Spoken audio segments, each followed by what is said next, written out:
ಕರ್ತನಾದ ಯೇಸು ಕ್ರಿಸ್ತನಲ್ಲಿ ಪ್ರಿಯರಾದ ದೇವಜನರೇ, ನಮ್ಮ ಕರ್ತನಾದ ಯೇಸು ಕ್ರಿಸ್ತನ ಅತ್ಯಧಿಕವಾದ ಕೃಪೆಯ ಸಮಾಧಾನವು ತಮಗೂ ತಮ್ಮ ಕುಟುಂಬದ ಪ್ರಿಯರಿಗೆ ಹೆಚ್ಚಾಗುಂಟಾಗಲಿ.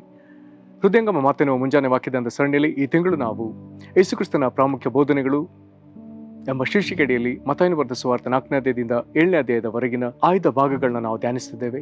ಈ ದಿನ ನಾವು ಧ್ಯಾನಿಸುವಂತ ದೇವರ ವಾಕ್ಯದ ಭಾಗ ಮತ್ತಾಯನು ಬರೆದ ಸುವಾರ್ತೆ 5ನೇ ಅಧ್ಯಾಯದ 22ನೇ ವಚನ. ಮತ್ತಾಯ 5:22. ಆದರೆ ನಾನು ನಿಮಗೆ ಹೇಳುವುದೇನೆಂದರೆ, ತನ್ನ ಸಹೋದರನ ಮೇಲೆ ಸಿಟ್ಟುಗೊಳ್ಳುವ ಪ್ರತಿ ಮನುಷ್ಯನು ನ್ಯಾಯ ವಿಚಾರಣೆಗೆ ಗುರಿಯಾಗುವನು. ತನ್ನ ಸಹೋದರನನ್ನು ನೋಡಿ ಚೀ ನೀಚ ಅನ್ನುವವನು ನ್ಯಾಯಸಭೆಯ ವಿಚಾರಣೆಗೆ ಒಳಗಾಗುವನು.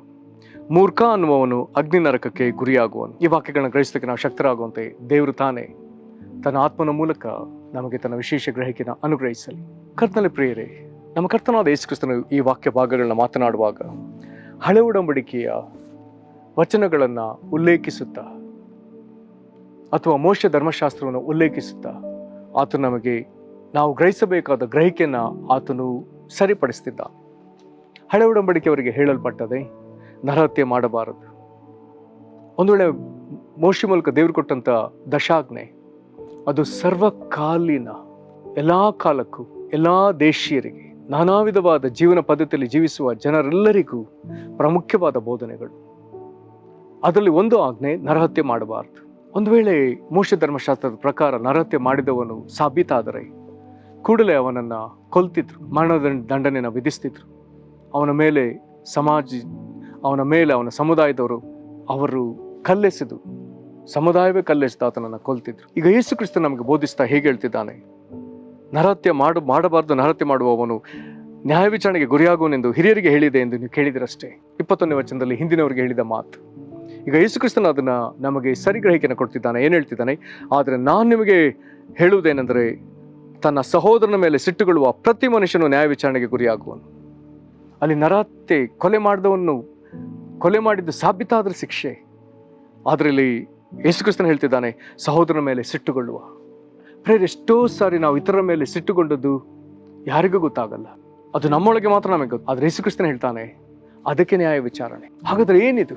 ಇತರರಿಗೆ ಕಾಣದ ವಿಧದಲ್ಲಿ ನಮ್ಮ ಮನಸ್ಸಿನೊಳಗೆ ಒಬ್ಬರ ಮೇಲೆ ನಾವು ಸಿಟ್ಟುಕೊಂಡ್ರೆ, ಆ ಸಿಟ್ಟನ್ನು ಹಾಗೇ ಉಳಿಸಿಕೊಂಡ್ರೆ, ವಾಕ್ಯ ಹೇಳ್ತದೆ ಸೂರ್ಯ ಮುಳುಗೋದ್ರೊಳಗೆ ನಮ್ಮ ಸಿಟ್ಟು ಆರಿ ಹೋಗ್ಬೇಕಂತೆ. ಒಬ್ಬರ ಮೇಲೆ ನಮಗೆ ಸಿಟ್ಟುಂಟಾದ್ರೆ ಅದನ್ನ ನಾವು ಸೂರ್ಯ ಮುಳುಗೋದ್ರೊಳಗೆ ಅದನ್ನ ಬಿಟ್ಟು ಬಿಡ್ಬೇಕಂತೆ. ಒಂದು ವೇಳೆ ಆ ಸಿಟ್ಟನ್ನು ಮನಸ್ಸಿನಲ್ಲಿ ಹಾಗೇ ಉಳಿಸಿಕೊಂಡು ಅದು ದ್ವೇಷವಾಗುವುದಾದರೆ, ಆ ದ್ವೇಷ ಬೆಳೆದು ಬೆಳೆದು ಒಂದು ವೇಳೆ ಕೊನೆಗೆ ಅದು ಕೊಲೆಯ ಹಂತಕ್ಕೆ ಹೋಗ್ಬೋದು. ಮೋಶೆಯ ಕಾಲದಲ್ಲಿ ಅಥವಾ ಮೋಶೆ ಧರ್ಮಶಾಸ್ತ್ರದ ಪ್ರಕಾರ ಕೊಲೆ ಮಾಡಿದವನಿಗೆ, ನರಹತ್ಯೆ ಮಾಡಿದವನಿಗೆ ಶಿಕ್ಷೆ. ಆದರೆ ಯೇಸು ಕ್ರಿಸ್ತನ ಬೋಧನೆಯಲ್ಲಿ ಕೊಲೆಗೆ ಆರಂಭ ಒಂದು ಸಣ್ಣ ಸಿಟ್ಟು ಒಳಗೆ, ಆ ದ್ವೇಷದ ಬೀಜ ಒಳಗೆ ಹತ್ತಿಕೊಂಡಾಗಲೇ ದೇವರ ಅದಕ್ಕೆ ನ್ಯಾಯ ವಿಚಾರಣೆ ಎಂಬುದಾಗಿ ಹೇಳ್ತಾನೆ. ಮುಂದುವರೆದ ಆತನು ಇನ್ನೂ ಕೆಲವು ಮಾತುಗಳನ್ನು ಹೇಳ್ತಾನೆ. ತನ್ನ ಸಹೋದರನನ್ನು ಚೀನೀಚ ಅನ್ನುವವನು ನ್ಯಾಯ ವಿಚಾರಣೆ ಸಭೆಗೆ ಒಳಗಾಗುವನು. ಸಹೋದರನ ನೋಡಿ ಹೀನೈಸುವವನು, ಅಸಹಿಸುವವನು, ತಿರಸ್ಕಾರ ಭಾವದಿಂದ ನೋಡುವವನು, ಇದನ್ನು ಸಹ ಸಹಿಸೋದಿಲ್ಲ ದೇವರು. ನಂತರದಲ್ಲಿ ಹೇಳ್ತಾನೆ ಮೂರ್ಖ ಅನ್ನುವವನು ಅಗ್ನಿ ನರಕಕ್ಕೆ ಗುರಿಯಾಗುವನು. ಒಬ್ಬನನ್ನ ನ್ಯಾಯ ತೀರ್ಪಿಗೊಳಪಡಿಸಿದ್ರೆ, ಒಬ್ಬನನ್ನ ಕೀಳಾಗಿ ಕಂಡ್ರೆ ದೇವರು ಅವನಿಗೆ ಅಗ್ನಿ ನರಕ ಎಂಬುದಾಗಿ ಹೇಳ್ತಾನೆ. ಕರ್ತನಲ್ಲಿ ಪ್ರೀತಿಯುಳ್ಳ ದೇವಜನರೇ, ಇದೆಲ್ಲವೂ ಏನು? ದೇವರು 2 ಆಜ್ಞೆಗಳನ್ನ ಮಹಾಜ್ಞೆ ಅಂದಿದ್ದಾನೆ. ಒಂದನ್ನ ಮಹಾಜ್ಞೆ, ಇನ್ನೊಂದನ್ನ ಅದಕ್ಕೆ ಸಮಾನವಾದ ಆಜ್ಞೆ. ಮಹಾಜ್ಞೆ ಯಾವುದು?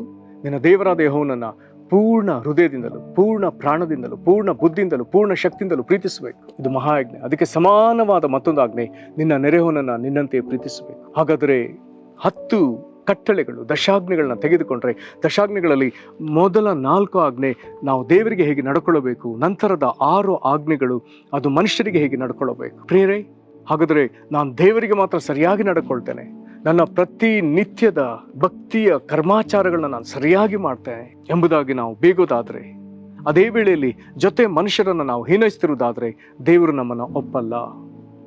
ನಾವು ದೇವರನ್ನ ಪ್ರೀತಿಸುವುದಾದ್ರೆ ನಮ್ಮ ಜೊತೆ ಮನುಷ್ಯರನ್ನು ಪ್ರೀತಿಸಬೇಕೆಂಬುದಾಗಿ ದೇವರು ಬಯಸ್ತಾನೆ. ಈ ಪರ್ವತ ಪ್ರಸಂಗದಲ್ಲಿ ನಮಗೆ ಪ್ರಾಮುಖ್ಯವಾಗಿ ಕಂಡು ಬರುವಂತ ಸಂಗತಿ ಇದುವೇ.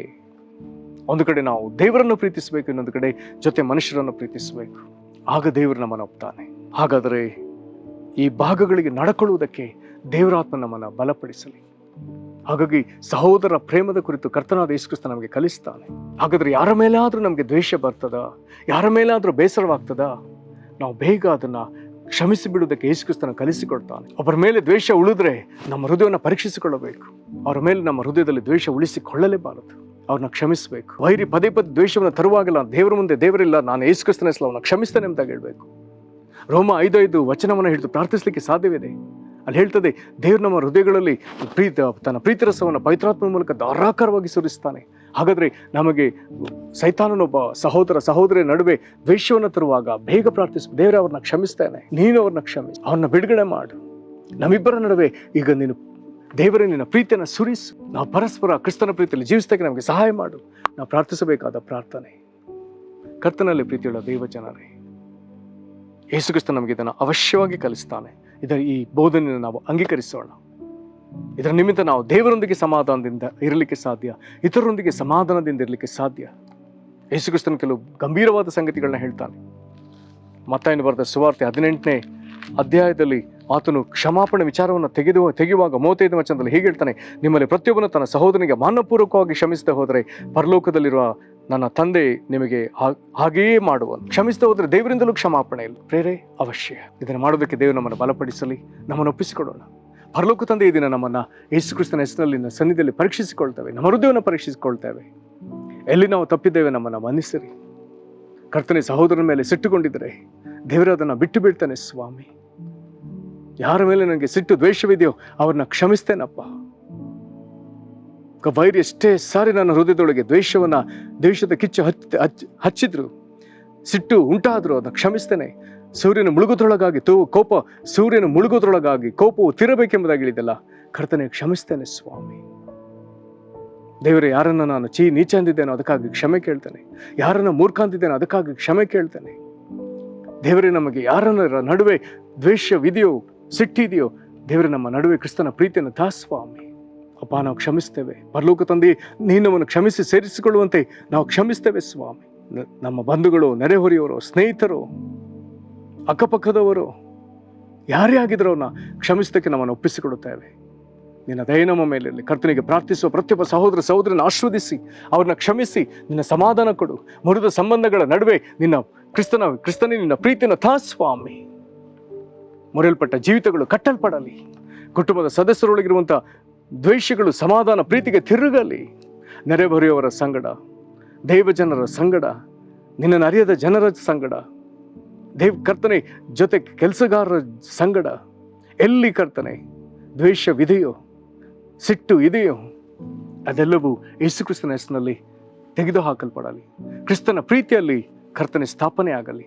ಆಶೀರ್ವದಿಸು. ಹಾಗೆ ನೀನು ಮಾಡುವುದಕ್ಕಾಗಿ ಸ್ತೋತ್ರ. ಯೇಸು ಕ್ರಿಸ್ತನ ಹೆಸರಲ್ಲಿ ಬೇಡ್ದೇವೆ ನಮ್ಮ ತಂದೆಗೆ, ಆಮೇನ್. ಕರ್ತನೆ ನಿಮ್ಮನ್ನು ಆಶೀರ್ವದಿಸಲಿ. ವಂದನೆಗಳು.